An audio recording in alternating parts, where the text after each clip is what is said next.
House Speaker Nancy Pelosi is accusing the nation's top lawyer of committing a crime by lying to Congress. She says Attorney General William Barr lied when he testified in front of the Senate on Wednesday. There he faced hours of questioning over the Mueller report and his 4-page summary. Now, Barr refused to go back to a hearing in front of the House of Representatives earlier today.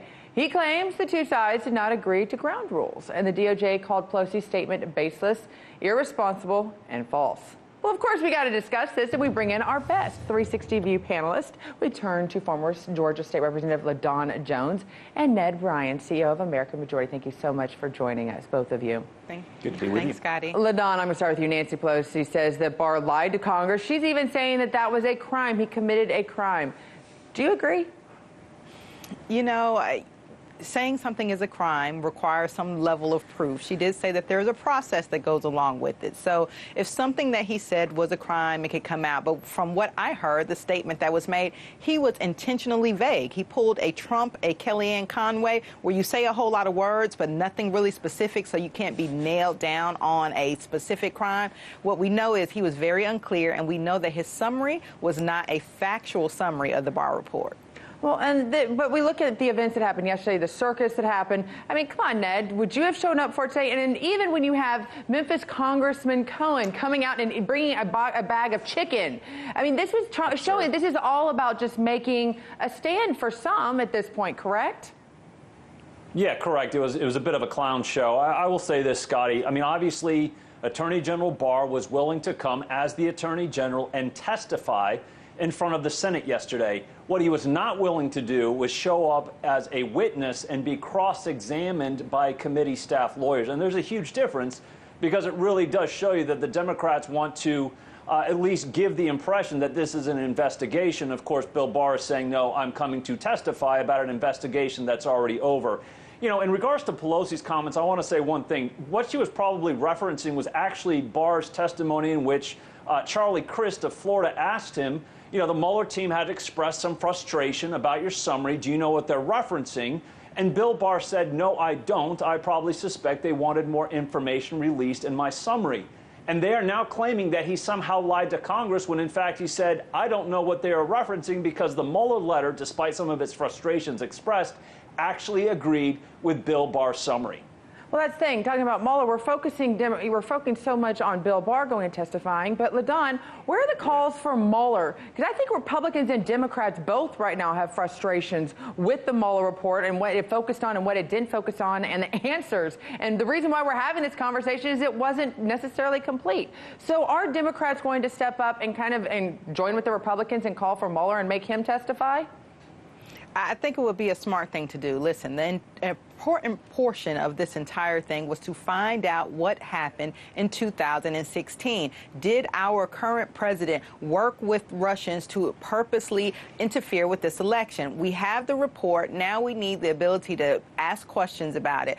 Whether you are a witness and you're being testifying, or it's an investigation, if you are the Attorney General or you are Mueller, your job is to tell the truth. So bring them both up, ask questions, and let's get to the bottom of it so we can finally move on. Well, and that's it. I think we all just want to move on for this. That being said, Ned, there's obviously what can we learn from this report going into 2020 besides this is why people don't want to go in front of these House committee meetings, because they know they're going to get this grilling.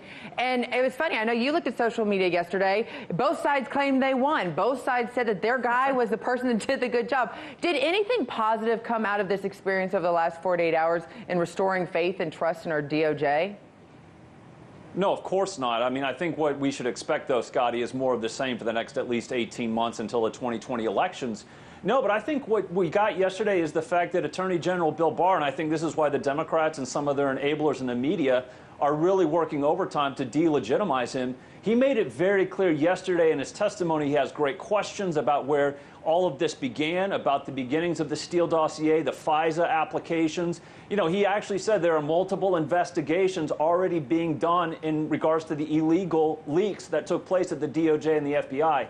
So I think what we're going to see is actually some clarity. Again, the FISA report is coming out from the DOJ's IG, Michael Horowitz, sometime this month or next month. And I think that will actually lead to Barr appointing somebody inside of the DOJ that will be empowered to issue subpoenas, to actually impanel grand juries, to actually recommend prosecutions. And I think we'll see some more clarity from that actual investigation than we are right now. Well, talking about investigation, LaDawn, I can't let you go without talking about the breaking news we just had out of Baltimore, the Baltimore mayor stepping down after corruption charges.